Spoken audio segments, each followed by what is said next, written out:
All right, hello everyone. My name is William Mucker. I'm a client executive with CamaPlan, and I want to thank everybody for joining us today for our presentation with our special guest, Charles Sells, the CEO of the PIP Group. He's going to talk today about tax liens, why not to believe the hype, why it's not as easy as you might think it may be, but the returns can be outstanding. Today's presentation will start off with a little brief 101 on self-directed IRAs, so you know what myself and CamaPlan do.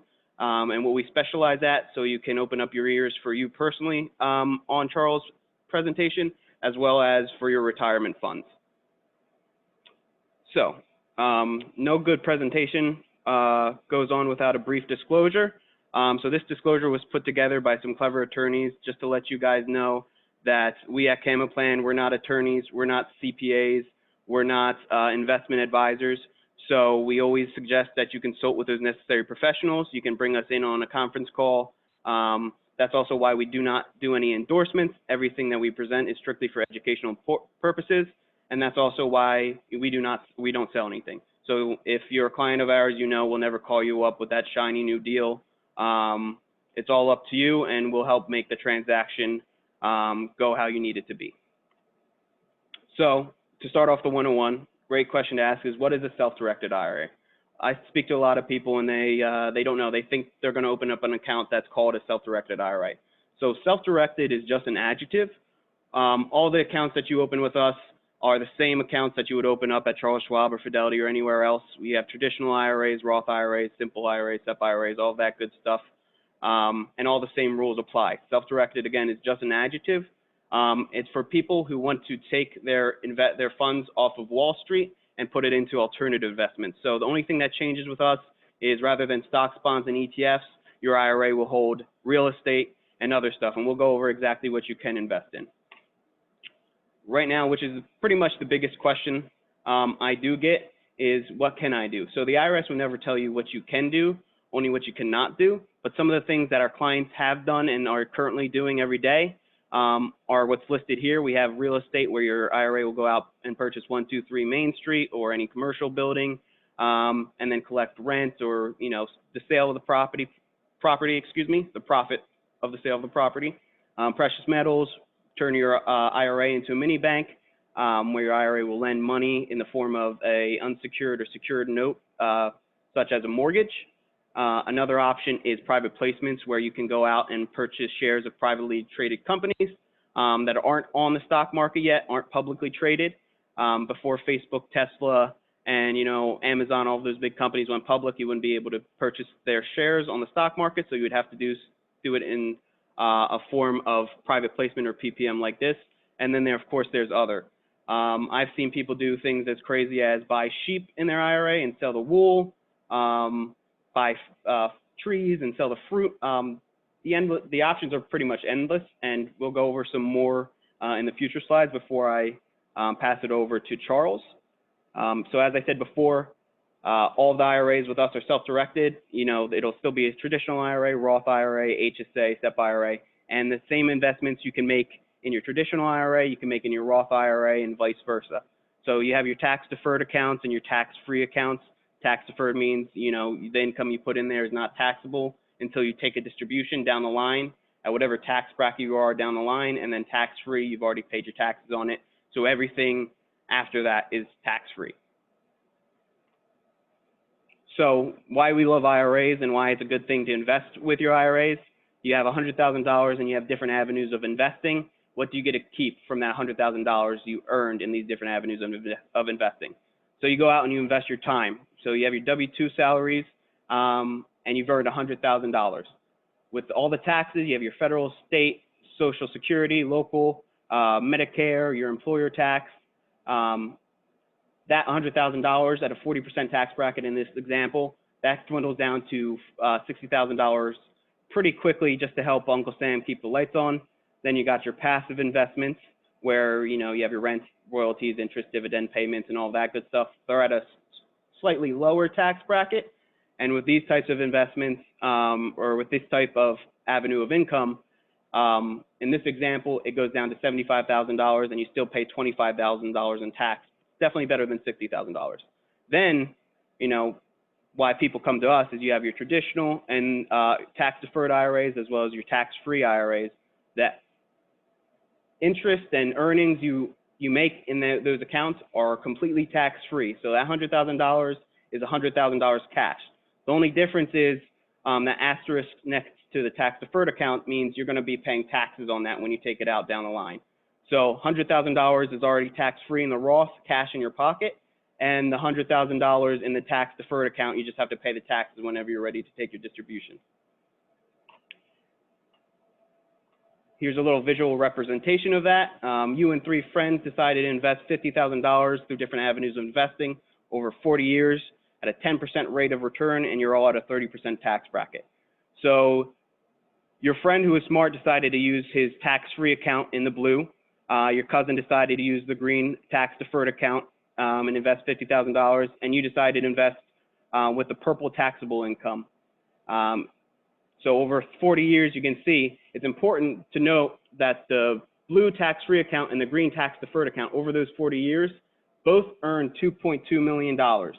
However, you can see because you had to take the taxes out, or when you took the money out of the distribution of that $2.2 million, you paid $700,000 in taxes to Uncle Sam. Meanwhile, you only made $700,000 overall after taxes with your taxable income. So hopefully in this example, maybe your friend is nice or your cousin's nice and they save some money for you and you can go out on vacation with them. So the big thing with IRAs is, and this is not just self-directed IRAs, this is IRAs everywhere. So that's why, when you open your Schwab account or your brokerage account, they'll ask you if, any of your family members are managers of publicly traded companies. What they're doing is making sure that there is no prohibited transactions going on or can possibly go on. So with IRAs, when you're investing, anybody of lineal ascent or descent from you, including yourself and any entity that those people own 50% or more of, are disqualified from providing a direct benefit to the IRA as well as receiving a direct benefit from the IRA.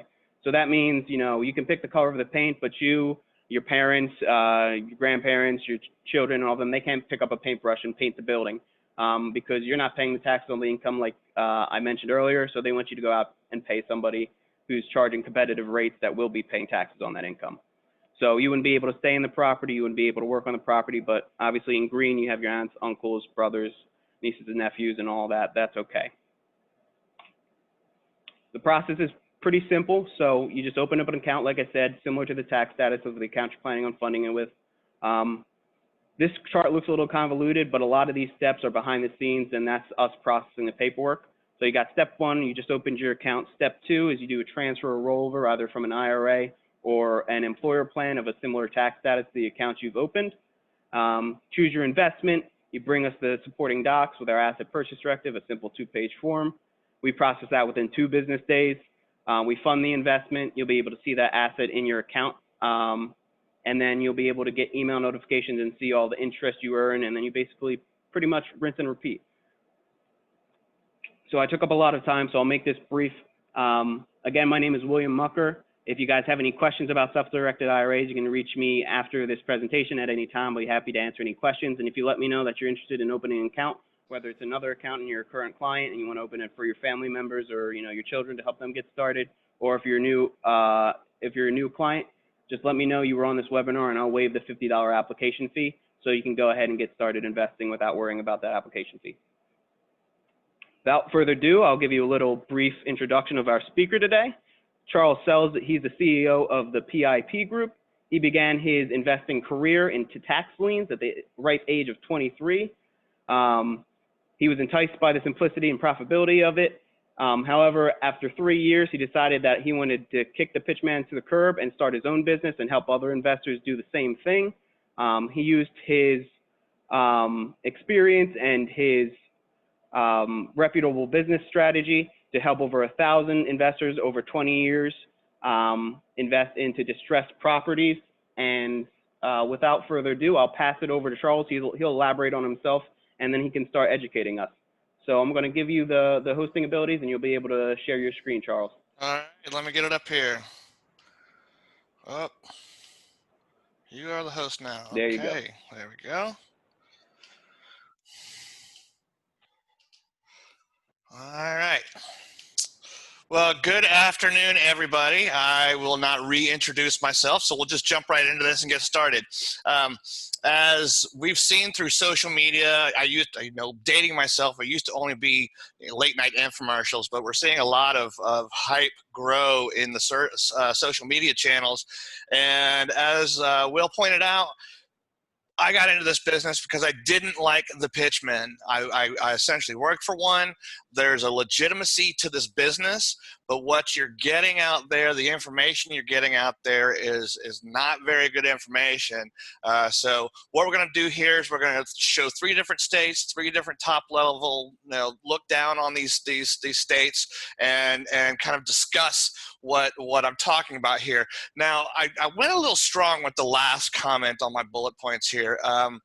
You can be an individual beginner, a successful tax buyer. It's just really, really hard. It takes years of being involved and being in the trenches of the industry to really be able to make a mark in that industry. But there's also a lot of other reasons, and that's what we're going to discuss as we go through this.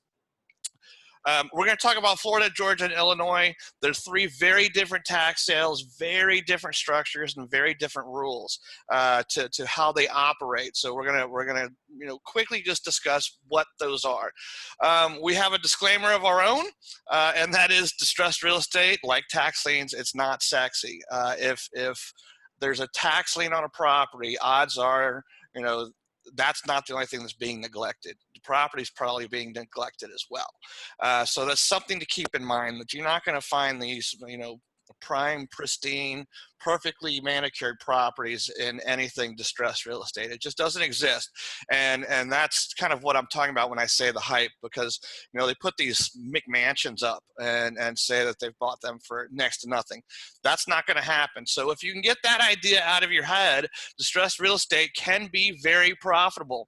Now, I've used this slide for a while now, and the reason I use it is because it's very much on the extreme. It is essentially close to being a tear down house. As long as you don't judge a book by the cover, there's profits in anything in distressed real estate. As you can see, this actually was an Illinois tax lien that went through the foreclosure process, and the investor had a total investment of $13,000 into it and sold it in that condition that you see in that picture for $65,000. And we do that every day. I've used a lot of the slides in this presentation through, I built this presentation using other presentations that have these slides. So you may see different fonts and that sort of thing, but this particular one was discussing Illinois tax liens specifically. But we're just talking about hype and top level today. So very quickly, what are tax liens? Reliable and predictable source of revenue for local government. Now, in the news these days, it's just we're in very crazy, uncertain times, but the inevitable is that a lot of people are going to be out of work. There's going to be a lot more volume of tax liens available, and private money like yourselves is what's going to be able to take advantage of this opportunity coming down our pipeline. So the government essentially, your property taxes pay for high schools and elementary schools and fire and police and the EMT services. That all comes from your county level property taxes. If those don't get paid, the county needs that money in order to survive, in order to function properly. So they sell those taxes off to investors like you or like me, and at pretty substantial rates. And that is so they can collect that money quickly and make that investment attractive to tax buyers. There's a certain set of time that the homeowner has to then redeem or pay off those taxes. And as you're going to see, it varies from state to state when we compare these 3 states that we're going to momentarily. So that's essentially it. I mean, it's a pretty simple process overall. The taxes become delinquent, lots of notification is sent to the homeowner, and then if they don't respond, it's advertised for public sale, usually 90 days, and then it goes to auction. They say on the courthouse steps. Well, that is a reality of the situation. In Georgia, you're literally outside the courthouse in the grass bidding on these things. In Illinois, you're in the courthouse sitting at a computer. So this actually is how the process works.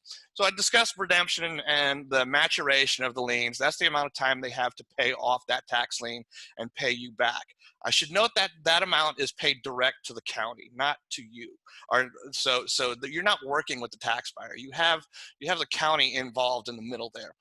If it doesn't get redeemed, then you have the option to foreclose, and we're going to discuss some definitions here in a second, but it might require a quiet title action. Now, the first question at the end of a presentation on tax liens is always, well, what about the mortgage on the property? A tax lien is a super mortgage. That essentially means that it supersedes a first mortgage. The only thing it's not superseding is an IRS lien. Now, as Will mentioned, I've been doing this for 20 years. I've literally put my hands on hundreds of thousands of tax liens. And yes, I have run across some where the IRS had a lien on there as well. What we have to do in that circumstance, if we're foreclosing, we have to give them a 6 months heads up and a notice that that's happening. And usually they come back to us within 30, 60 days and expunge the lien and say, you know what, we're not after the property, we're after the individual, and that lien is gone. So it's something that is often asked.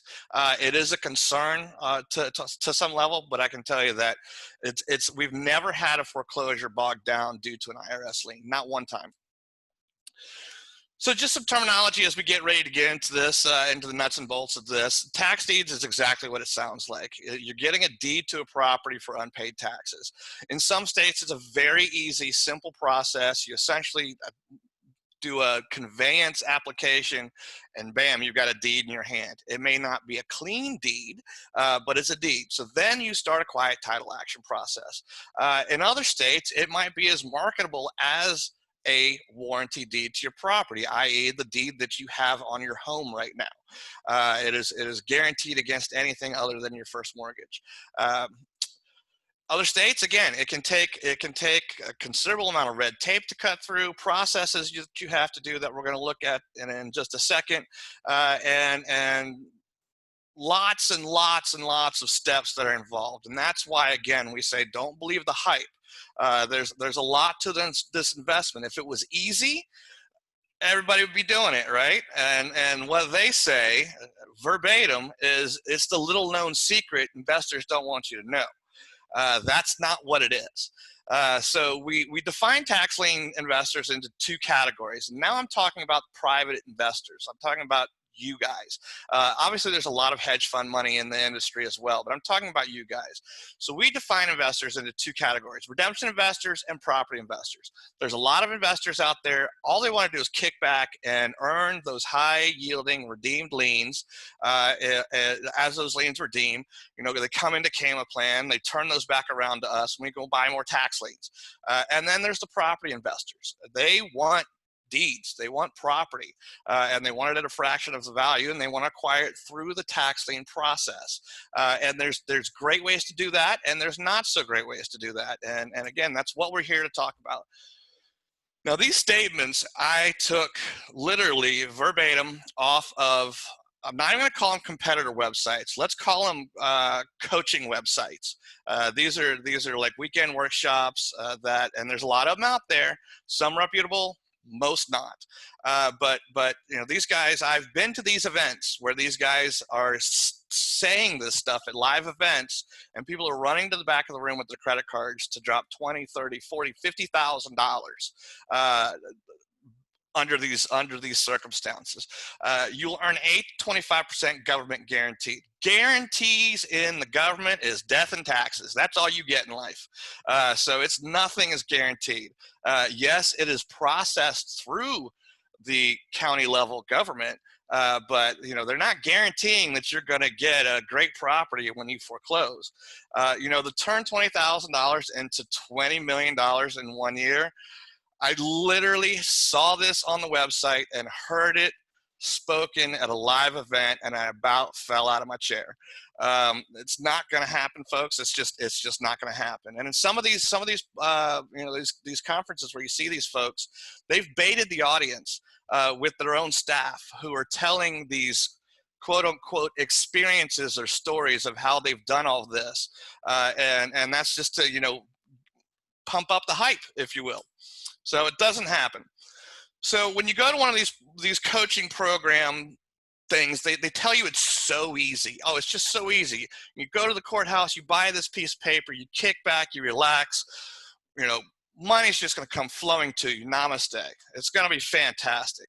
What it's really like, it's mass controlled chaos. That's the best way I can put it. Tax liens in our office account for 60% of our administrative costs, but only represent about 20% of our investments. So take that into consideration when you're looking at investing in tax liens. It's a lot of work. There's a lot of things to think about. There's a lot of things that need to be done. So that's something to keep in mind. Again, you're not going to just buy a piece of paper, kick back, and become a millionaire overnight. Okay, so let's talk about Florida. I've got the elephant in the room because Florida is like Texas. It seems to be one of those that everybody gravitates to, you know. And Texas, I get it; they have ridiculous returns, but the competition makes those returns disappear very quickly. Florida is very much the same way. The sales are conducted usually in the spring. On this one, it was on or before June 1st, where I extrapolated the data from one of the county websites. And the bidding is bid down on the interest rate. So if it's 18% is the maximum, then what you're doing is you're bidding down, and you're doing this online. You're bidding down to what the least amount you're willing to take for tax lien on that property. Now, what makes Florida really attractive is that they pay you a 5% penalty. So it's I'm going to call it a hybrid, but I don't want you to mix that up with Georgia, because we're going to call Georgia a hybrid too. 5% is a penalty. You're getting that next day, no matter what. If it redeems the next day, you're getting 5%. Plus 1.08% per month if you were able to acquire it at 18%. Now, the problem that we have with Florida is once Florida went online and all their auctions went online, Florida has where you would have had 50 bidders at an auction, a live auction. Now you could have 500. You could have 50,000. You know, and you know, the computer software just randomly selects who gets the winning bid. So you literally are bidding 0.25% to 0% just to try and acquire that 5% penalty. And you better hope you get it in the first 3 months. Otherwise, you know, that investment's really not going to look very attractive. If you can get it in the first 3 months, well, that's an annualized 20% return. That's pretty good. But again, the odds of you winning are slim to none. Florida also represents 30% of all tax liens sold nationally. That data came out from a tax lien mastermind group that we attended a few years ago. I don't know if that number still applies, but it sure is probably close. And 90% of all institutional tax buyers are in Florida. What does that mean for you? Well, as an individual, you know, earning 3% on your money over the course of a year isn't going to work. For an institutional buyer, if they can get some 5s and some 3s and even some 2s, and they can spread that out through the volume, they can operate at that level. So what that essentially means, again, your bid rate is going to be less than 0.25%. Most of them are going at 0% now. If you're willing to accept such a low bid, your odds of winning are going to be less than 1 in 250 people. So you're wasting a lot of time trying to buy one individual or 10 individual tax liens in the state of Florida. So I say stay out of tax lien sales in Florida and explore tax deed sales. So now you say, well, wait a minute, hold on. If you buy a tax lien, you convert that into a tax deed. Yes, with the exception of Florida. Florida has a interesting setup. As the lien holder that you bought the lien, after 2 years has passed, you then have to pony up all the other delinquent taxes that are on the property, and you pony up some application fees. We call them tax deed applications, and all these other costs involved. They then go do all that judicial mumbo jumbo to notify the homeowner that there's going to be a secondary auction in Florida on your tax lien. So if you really wanted the property in Florida, after all that work you did to get your little 5%, now you have to go bid on your own property. So it's not automatically awarded to you. You have to go bid. So that's something to take in consideration. Now in Florida, I do think tax deed sales are great for individual investors. Why? Because again, 90% of institutional buyers are there. Most institutional buyers are there because they're leveraging capital through a bank. Because they're doing that, they can only take on so many properties, i.e. REO. So they want to offload that stuff as fast as they possibly can. So a tax deed sale is a great way to get in. An even better way to get in is to get in right before it goes to auction with the hedge fund. And we'll talk about that just for a second at the very end of this presentation. So let's talk Illinois. I've hit on it a couple of times. Great profits in Illinois, very convoluted state though. There's a lot involved. State, as always, any state regulates the amount of time a taxpayer has to redeem. In Illinois, that's 2 to 2.5 years. With PIP, we automatically extend that to 3 years. Why? Because our investors in Illinois, again, are redemption investors. They're interested in those liens redeeming. So if we give an extra 6 months, that's 6 months longer that the homeowner has to redeem those taxes. So that's how the process works. If you foreclose, it's very confusing, very convoluted, requires a lawyer, requires a lot of prove-up processes that we won't get into today, but there's a lot involved when you purchase Illinois tax liens. Again, we're talking about don't believe the hype. It's not that easy, but there is a lot of profits to it if you want to do it. In Illinois, the maximum bid rate is 18%. So again, like Florida, the way we bid is we bid down on the penalties. What's unique about Illinois is whatever that number is, it compounds every 6 months, i.e. it doubles every 6 months. So if we bought a lien for $1,000 and it's paying, and we bought it at 18%, okay, so the next day, if it's redeemed, the homeowner owes me $180 on that $1,000 tax lien that I purchased. If it's 6 months and a day, now they owe me $360 on that tax lien. If it's a year and 6 months, they owe me 54% or $540. So there's a lot of motivation for the homeowner to get in there and redeem early rather than later. So the max it can get up to is 108% after 30 months of your principal investment. And a lot of the questions that come up at this point is well, how many of them wait till the 108%? You would be shocked. It's to this day, I don't know what plays through the minds of these folks, but a lot of them. If you watch one of our Illinois only presentations, we kind of highlight that fact and show you how many actually go. Now, this is a tax lien certificate. Not every state issues you a tax lien certificate.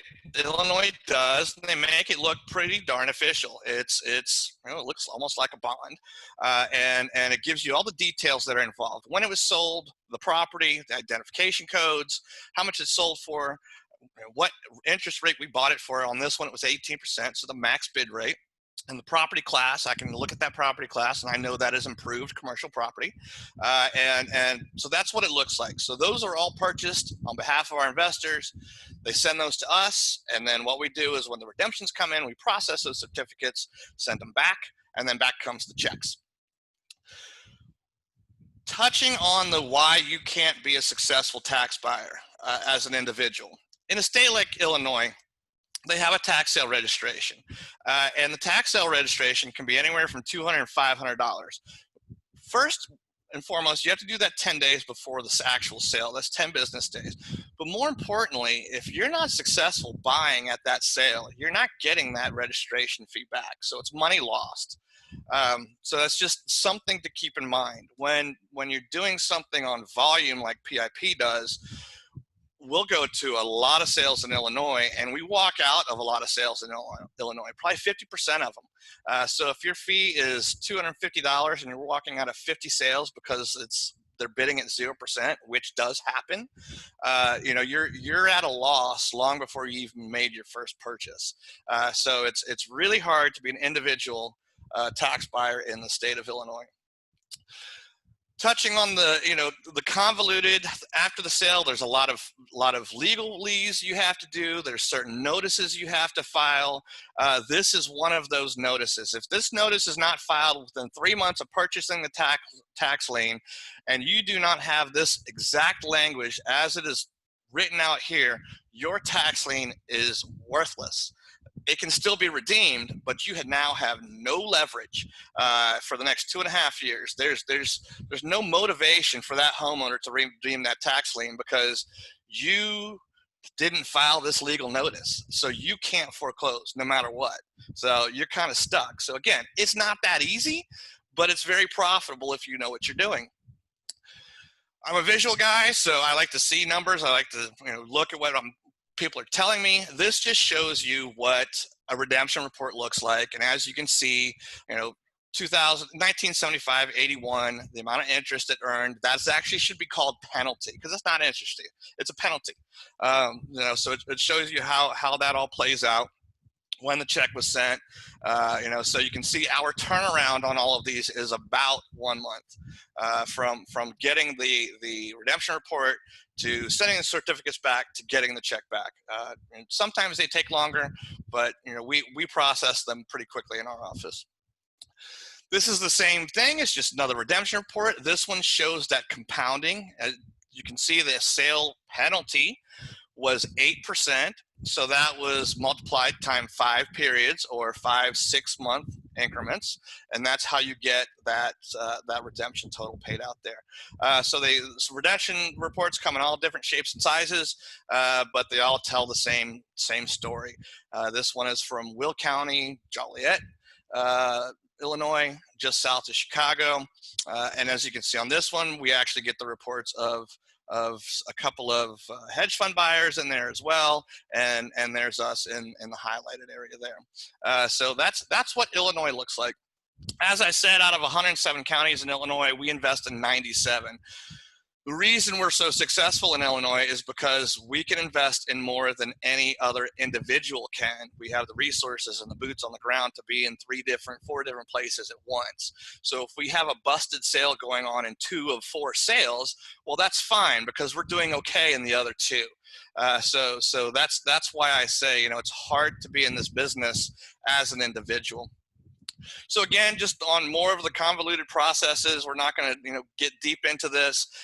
Illinois does make some wonky laws. Like I said, that first take notice has to be filed within, you know, I think it's 3 months and 10 days or something like that.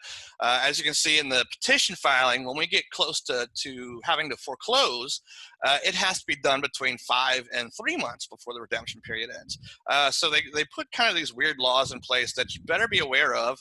Otherwise, you know, it's not just buy, sit, wait for redemption and move forward. There's a lot more to it than that.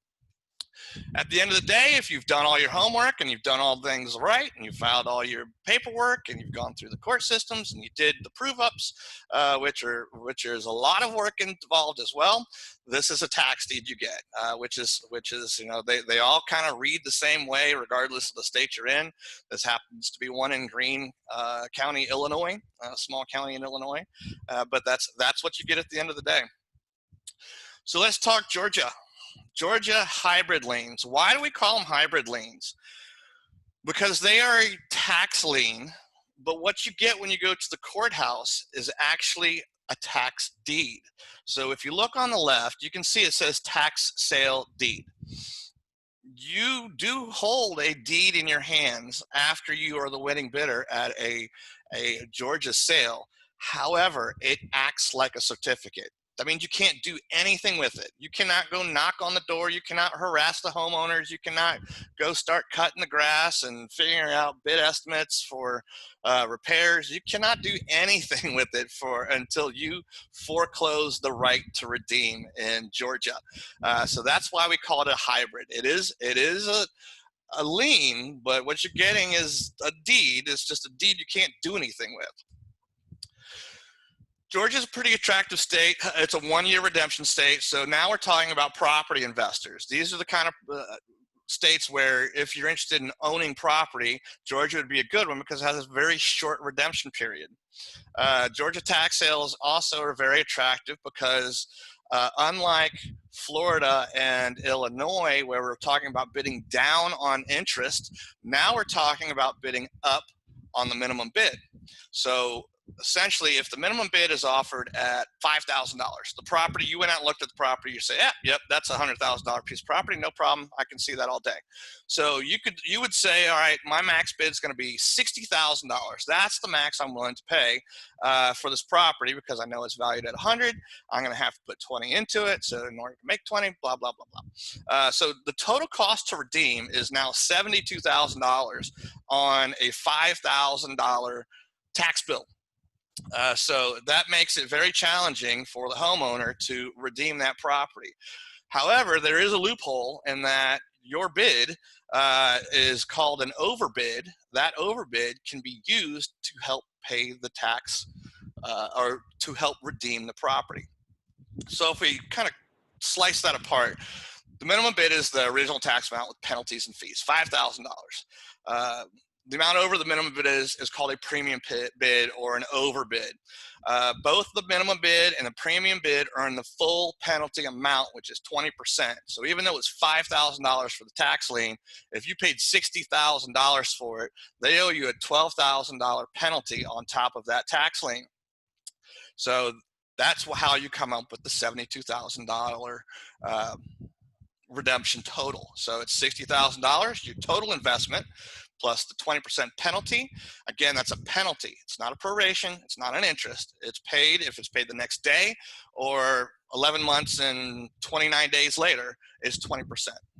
So that's how Georgia works. Now, before I jump to secondary market and over the counter, something about Georgia is Georgia is a cool play if you're more interested, for me, in the redemptive process. Yes, I said that Georgia is a good property owner state, but right now, things we're doing in Georgia, we're doing better in the flip side of it rather than the tax lien side of it.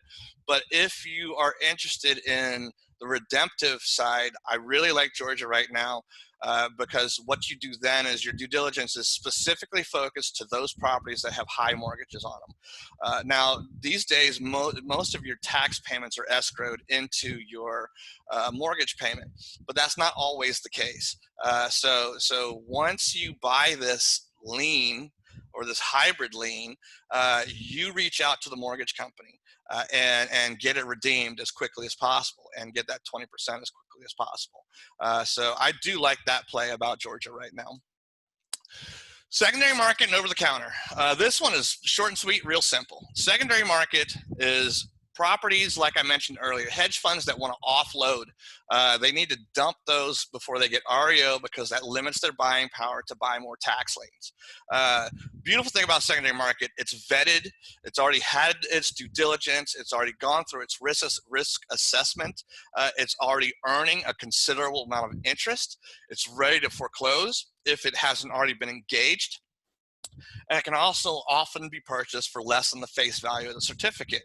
So if you buy it at, say, 50% of principal value, and let's say this was in Illinois, you bought it at 50% of principal value, and it was earning 108%.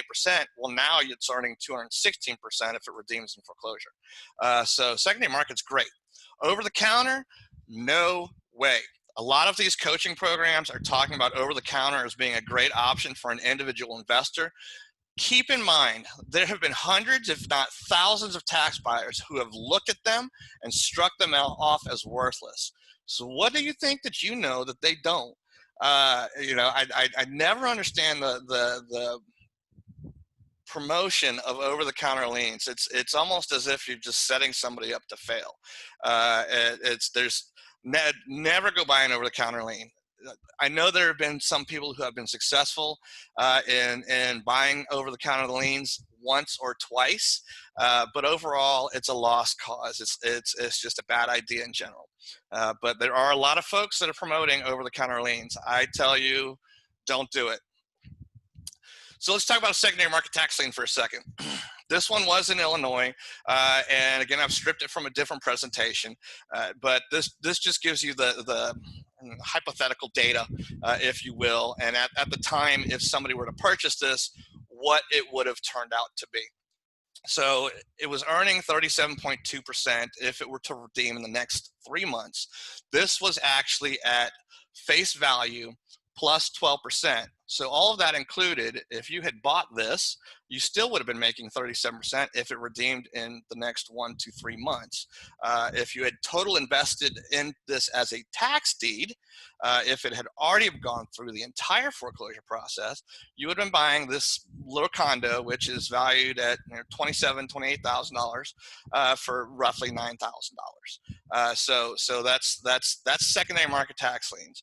So there's a number of different places that you can find secondary market tax liens, but one thing I'll always say is you're going to have to get out of your comfort zone and understand that opportunity is not necessarily going to be in your backyard. So when you're looking into these investments, that's definitely something to take into consideration.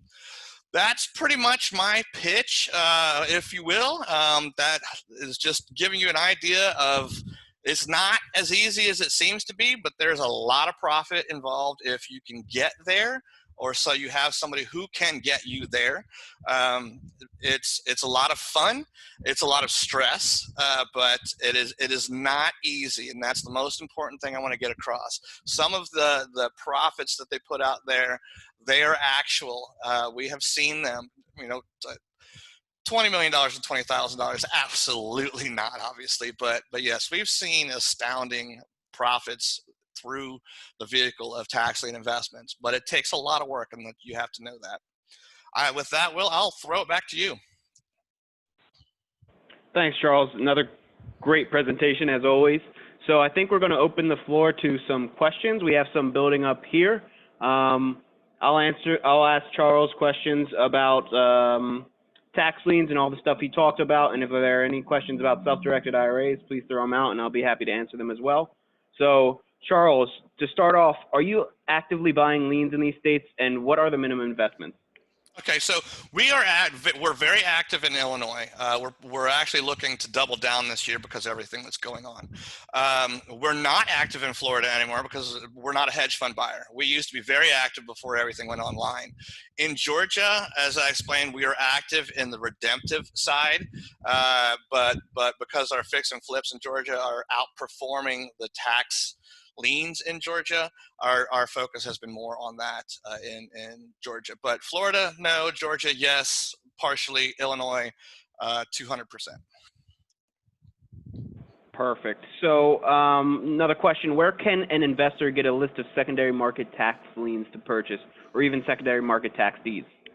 Okay, so the best place, we have some on our website as well. We have a portal that doesn't just include ours, but some of the hedge funds that are out there as well, which is why you get a disclaimer that says PIP didn't necessarily buy these.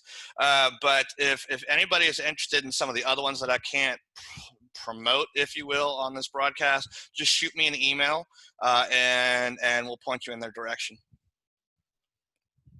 All right, thank you for that. And another one, what are the risks associated to buying tax liens? So this is the one that gets me. It's because I'll have a conversation with somebody, and I'll go in depth with them, for 30 minutes about risk, because there is risk, and they'll look at me and they'll say, so it's virtually risk-free because because of the collateral property under it. To answer that question, yes. However, you have to buy right, which is something I always say, which means you have to understand what you're buying and what it's going to look like, using Illinois as an example, 3 years to 4 years from now. Is it going to still be a 3-bedroom, 2-bath home, or is it going to be, a gutted out shell? And did you buy right, taking that into consideration? So those are definitely risks. Another risk is that you can't predict who's going to redeem or who's not going to redeem. If you're in the redemptive play, then there's no way to micro process, if you will, the likelihood of redemption of one property versus the other. We do a lot behind the scenes to try to make those predictions, but at the end of the day, regardless of where you invest, you're going to have to consider foreclosure at some point during your experience. All right, great answer. We have a bunch piling up now. So let's start. If I invested $50,000 in tax liens, how much should I have in reserve for the back end exit? That's an awesome question. So if we're talking about Illinois, it could be 3 to 7 times your initial investment amount. That is the foreclosure of a property. And now I'm talking on a per lien basis. Okay, so you're gonna have a lot of liens, but let's say that you have one that it's $1,000. You bought it for $1,000, and now you're about to foreclose. So you got to have to consider you're going to have at least 3 years of taxes plus penalties that have been accruing on that as well, because you bought it and then you didn't buy it the next year, you didn't buy the next year, you didn't buy the next year. So that's how you can come up to 3 to 7 times. So you've got the taxes amounts involved, and you've got what we call the prove up costs. And using Illinois as an example again, there's a lot of processes that are in the prove up. We have to file with the courts. We have to get the sheriff to service the property. We have to retain the attorney. Well, the attorney's retained already, but you got to pay that cost. So that's how you get that 3 to 7 times on a particular lien. Now, I'm not saying if you have a $50,000 investment that you're going to have to come out of pocket $250,000 3 years from now. No, but if we're looking at a case by case basis, it could be 3 to 7 times that initial lien value. Awesome. Very, very informative. Another question we have from an attendee: is it easier to be an individual buyer in other states, in your opinion? No, there's guys that specialize in each state. We were trying to penetrate Mississippi for years, and we just couldn't ever make it come to light. It's really hard. You've got to be in multiple auctions because the seasoned guys, and I'll put myself in this category, the seasoned guys are sharks. When you go to these auctions and they see new blood, they're after you. So it takes a number of years to get into it. The reason I was so successful at it is because I was already doing it for somebody else, so I was already there. All I did was kind of slide in under my own company. So I was accepted into the club, if you will. Awesome. How do people invest with PIP, with tax liens and deeds? And a lot of people have been asking this. Do you have a minimum amount of money or a minimum requirement to join? So great questions, big answer. So if you're investing with PIP, first of all, it's not a pooled investment. It's an individual investment, which is why you're on this call with us with CamaPlan. So if you were working with CamaPlan, essentially they are the owner of your investment. So all your investments would be CamaPlan, Joe Smith, care of PIP Group. Minimum investments in Illinois are $75,000. Secondary market there are no minimum investments because it's secondary market. So essentially all we're doing is we're just conveying deeds around, if you will, and we're working with whoever is offloading that secondary market property and making our commissions off of them. So no minimum on that. If we're doing a fix and flip, that's $100,000 minimum. If we're doing that redemptive play in Georgia through the tax sales, it's $250,000 minimum. I know that's a big one, but there's a ton of administrative work ahead of it that we have to do in order to make it realize the profits that make it worth the time. Perfect. Thanks, Charles. And I just want to backtrack to something you said about owning it in a self-directed IRA. CamaPlan will not own that asset. It's your IRA, which is a separate entity from CamaPlan. We're just the administrator. So your IRA would actually own it as CamaPlan administrator, FBO, your name, IRA, just like Charles said, but not CamaPlan, the company. Another question, do you have to be accredited to invest with you? No. Okay, great answer. I'll be honest with you. I prefer non-accredited investors. Hey, that's even better. More people are open to it. Yeah. We have a question. Somebody's asking, how has COVID-19 impacted your business? So that's an awesome question. So it definitely uh, hurt us in the March April timeframe. People were just panicking and withdrawing from commitments, and it really shut us down essentially, just like the rest of the country. But as we're kind of coming out the other side, people are recognizing that we're in a position and we're in trenches that um, cater to what the economy is getting ready to do. And we've been in the trenches from the last bad economy, the good economy, and what's going to come down the pipeline. Regardless of what your opinion is, there's going to be more inventory of tax liens, more inventory of foreclosures, more inventory of fix and flips. And we're already in the trenches and have been there. COVID-19 certainly hit us hard, but our business, I would be surprised if we do not double in growth again as we did after the last recession for the next 3 years. Once a year for the next 3 years. So essentially a growth of 300% over the next 3 years. All right, just rattling them off. I'm bouncing around between some of the questions that maybe are less pointed than some others, but have a lot of educational value. But I'll try to get to as many as possible. If not, you can contact Charles from his contact information there, or if it's about self-directed IRAs, you can always contact me or CamaPlan directly. We'd be happy to answer them. We got another one right here. Is there any way to contact the owner and get them to do a quick claim instead of waiting for the 3 years? There is. What we do, the state of Illinois actually does it now too, but we pioneered it and they challenged us on it. We do what we call payment plans. That's a lot of money for them to have to come up with. A lot of these folks, they're on limited income, and so making that payment, whether it's $5,000 or even whether it's even $1,000, is detrimental. So what we do is we do payment plans. We let them pay over time. Now, I know that's not the answer to your question. Can you reach out to them and quick claim it? Yes, you can also do that.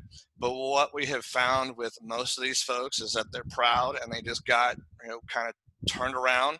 A lot of times we do quick claims, but a lot of times they take kind of offense to that, if you will. They may have been there for 3, 4, 5 generations, and they want to keep the property. So we'll set up payment plans, and then if we do have to foreclose, because you still have to protect your interest, then we'll do contracts for deed. It escalates the payment, but you still keep them in the home. You're still making your profits, and then you just essentially offload it out after 2 years of clean payments to a traditional mortgage financier or another type of private lender. Wow. Personally, that sounded like a very clever answer. Obviously, I can't give any advice. Another question, how do you work with investors and what services do you provide to enable them to buy these? They say it sounds complicated and it may be in another state from where the investor is. Yep. Okay. So what we are is we define ourselves as a servicing agent. So we do all of this on your behalf. We don't do it in Florida, and we do it where we're performing the best. So right now that is in Georgia and in Illinois. So as a service provider, essentially we are turnkey. You don't have to do anything. The transparency is there. Everything is recorded in your name or the CamaPlan IRA, however it's set up. So it's all yours. It's 100% yours. The way we earn our fees is based on the performance of your investment. So you essentially sign an agency agreement with PIP. We like to have an interview with every single oncoming potential prospect. The purpose of that is every investor is different. I don't care what your exit strategy is. Every investor is different, and we want to know if tax liens is right for you. The unknowing of when something's going to redeem and being stressed about just our average predictability versus what's actually happening. So every potential prospect, we have at least a 30-minute phone conversation, and we go through, okay, this is how tax liens work. This is how fix and flips work. This is how secondary market works. And then we'll essentially guide you into what we think is going to fit you best. And then you're off to the races. You become an investor. Each investor is prioritized on a first come, first served basis. That is regardless of the size of your account. That's how we've done it since the day I started. I never wanted to prioritize the $500,000 investor over the $50,000 investor. And that's what's worked for us. So that's essentially how you become an investor. Thanks, Charles. I think this is going to be our last question because we're closing in on 4, but obviously, again, I'll say it again, contact me or Charles with any of your questions. We want all the questions answered that we can. So this is a good question. In recent experience, have you seen the hedge funds backing off from purchasing tax liens? It is a wild roller coaster, and that's an awesome question. No, what happens? Hedge funds have about a 6-year life cycle, and the reason for that is their margins are so thin and so tight that they tend to buy themselves out of business, if you will. The other issue is that hedge funds are usually paid on the placement of capital, not the performance of it. That's not for all hedge funds, but that's for a lot of them. So they're just there to spend the money, and there'll be one that'll pop up that they're brand new and they're buying everything at zero, and you just walk out of that sale and say, okay, they are focused on volume. I'm going to go down the road 100 miles to a populace that is far less, where I know they aren't going to be, and I'm going to go spend some money there. So no, the hedge funds will, especially in this time, in this crisis, there'll probably be more of them, but there's also going to be more inventory. So the patterns and the trends shouldn't change. Thank you, Charles. And I want to thank you again for putting on such a educational and informative presentation. I want to thank everybody for joining on behalf of myself and CamaPlan. And Charles, do you have any statements that you would like to leave the people off on before we end the presentation? No, absolutely. I thank you for everybody for attending. It looks like everybody pretty much stayed the entire time. I really appreciate that. I see there's a lot of questions that are left over. If you have any, by all means, that's my personal email there. Shoot them to me. I'm very active in the business, so I'm actually going to be doing site inspections in Savannah all day tomorrow. So if I don't get back to you right away, I will get back to you. And best way to get me is email, because I never know where I'm going to be from one minute to the next. All right, perfect. Everybody have a great afternoon, and feel free to reach out to us. Thanks, Will. Appreciate it. Thanks, Charles. Bye.